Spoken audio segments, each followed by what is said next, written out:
Ladies, this screencast is going to start about one last note about French settlement and trade with the Native Americans. So let's just recall that overall the French have very friendly relations with the Native Americans because of their focus on trade.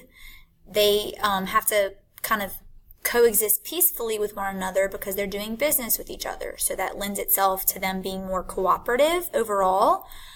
But on the other hand, there is a negative impact of trade and the negative impact that the French have on the natives because of their trade. The French essentially give the Native American tribes something to war over, like amongst themselves. And that's going to be control of trade with the French. They're going to eventually, as we'll discuss, become kind of dependent on some of these goods and resources that France is giving to the natives. So they very much depend on the ability to trade with France.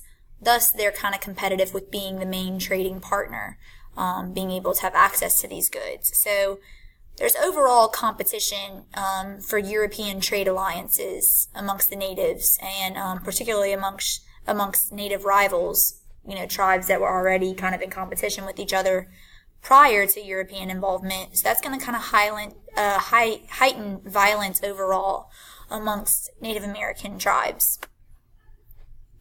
Okay, we're now going to focus on the Netherlands, which is going to be our last mother country we give a lot of attention to. The Netherlands, is also referred to as Holland. That's the country in Europe. The people who live in the Netherlands or are from the Netherlands are referred to as Dutch. So if you've heard of, Dutch this, Dutch that, if to be Dutch is to be from the Netherlands. All right. Just like France, the Netherlands are also playing some catch up here. They are very interested in setting up trading posts, mostly fur, just like France, but in general, they want to set up trading posts throughout North America and also trade with the Native Americans. Henry Hudson is an important figure. He is going to be an Englishman, actually. That doesn't sound like a very Dutch name. It's an English name. He's from England, but he's employed by the Dutch. So he's a Dutch employee of a commercial merchant group. And he is going to lead some expeditions in present day, like northeastern U.S. So he's kind of in that northeastern region of the present day U.S. Think like New England area. But he is going to run into a river, the Hudson River. He names it the Hudson River after himself. If you know that anything about the Hudson River today, it runs through present day New York because the Dutch are the first European country to kind of explore and settle present-day New York. It wasn't called New York back then. It was called New Netherland, and within New Netherland you had New Amsterdam. But that is kind of the general region, like the northeastern U.S., that the Dutch are settling in during their exploration era and exploration period, and just kind of think of like present day New York and New Jersey, although those names specifically will come when the English come to settle. Overall, very few Dutch settlers are sent to the Americas, and few are choosing to migrate, so their small size in the New World is going to make them very vulnerable to the other European countries that are interested in these regions. So they're vulnerable to attack and invasion, essentially, by other nations coming in. So eventually the British will be able to easily take over and kind of absorb all of Dutch territory in America, because as their 13 colonies will grow over time, we've only really talked about Virginia thus far, but as the colonies grow, they'll absorb those regions from the Netherlands. But just to kind of compare them to the French, the Dutch and the French have that pattern of maneuvering through Indian alliances very effectively. They will work cooperatively with the natives to gain strength for themselves, but also to succeed in their trading goals overall. All right, to finish out this chapter, the last two things that I want to discuss are Native American dependence on European goods, because that's a transition that's going to be happening over time, as well as this Latin term, Roman law, terra nullius.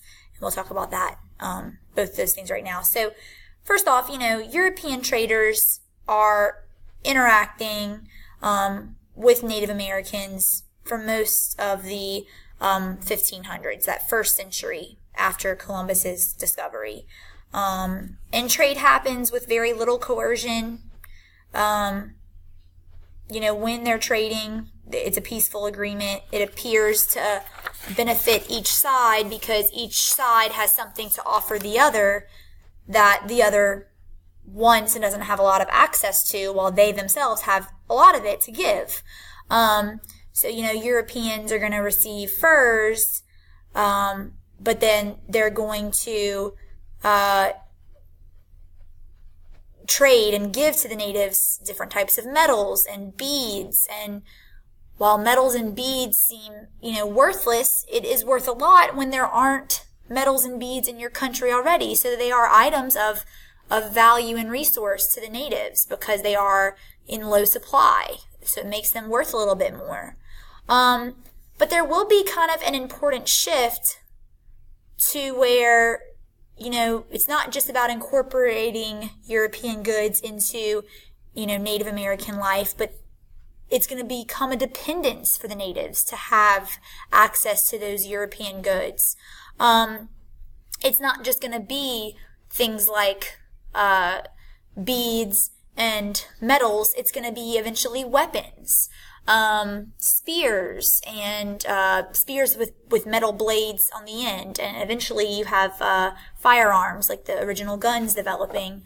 And then also horses will be kind of a good that's heavily relied on by natives, but they're only able to rely on it when the Europeans introduce them to them. So, long term, the natives trade with the Europeans ends up being a worse off bet for them because they become more heavily dependent on what the Europeans have amongst their own societies. And so they're forced to kind of give in to European demands like long term, which is going to be another way Europe's able to kind of maneuver their way into the continent, like overall, and the continents as a whole overall. So just something to consider about that. And, that shift. It wasn't always that it was like that. Initially, it was very cooperative, because in the beginning, they both have something the other wants. But then when one needs what the other has to survive amongst their own societies, that's when it becomes a little bit more competitive. Terra nullius is an idea. It literally translates to empty land. The words translate to empty land. But according to Roman law and old law that Europeans are still kind of abiding by in some cases, if land isn't being used productively, it was empty. Thus, it was available and open for the taking, so to speak.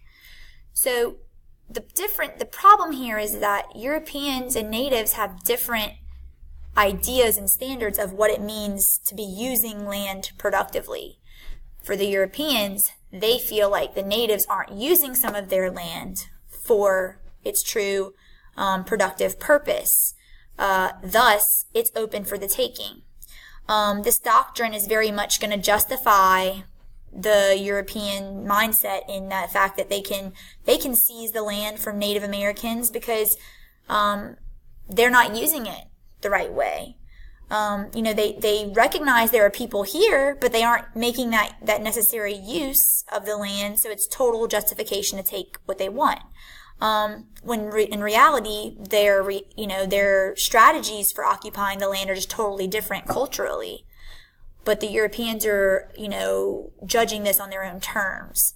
It makes it very unfair for the natives, but it's how the Europeans basically sleep at night because to them, the property is not owned. It's empty. It's vacant. It's available. They kind of consider the natives to be somewhat nomadic, and that's not something that they're used to considering acceptable to possess territory. So, wanted to end on that note. In Chapter 3, we'll mainly focus on British settlements and how the colonies start to develop overall. If you have any questions about anything we covered just now in the screencast, please write them down and bring them to my attention in class tomorrow. All right, you have a good afternoon.